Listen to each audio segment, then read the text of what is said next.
Good evening and welcome to the Business Day. I'm Herman Green. The price of gasoline is to rise this week after a brief respite last week. But how much is the price increase? Dashan Hendricks tells us more. Well, consumers will be paying more for gasoline this week. Petrojam has announced a $1.69 increase in the price of both E1087 and E1090 gasoline, reversing much of last week's decline in the prices of both grades of gasoline. The price of regular diesel, it goes up this week, going up by 76 cents, while the low sulfur diesel increases by 95 cents. Kerosene, it's going up as well, increasing this week by $1.50.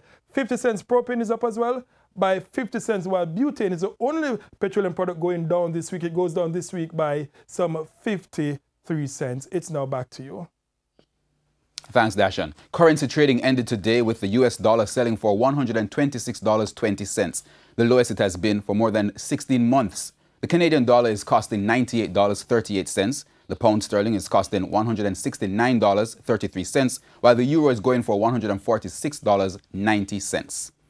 The Wisynco Group has released the prospectus relating to its proposal to raise capital from the public, showing an intention to sell just under 21% of its shares.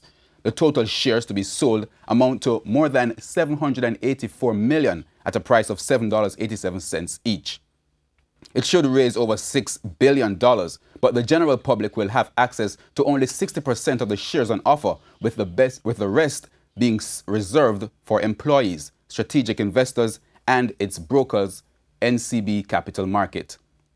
Wisynco will, however, only get $1 billion of the amount. The rest of the shares on sale are from current shareholders cashing in on some of their holdings.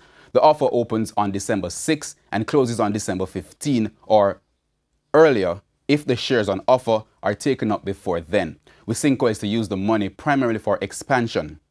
The company reported profit of $2 billion for its financial year, which ended on June 30.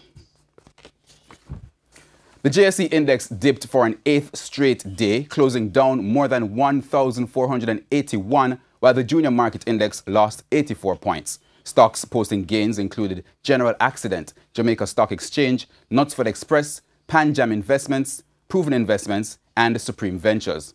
On the losing end were Access Financial, Blue Power, Caribbean Producers, Dermond Trading, ISP Finance, Jamaican Teas, Kingston Wharves, NCB Financial Group, and Stationery and Office Supplies.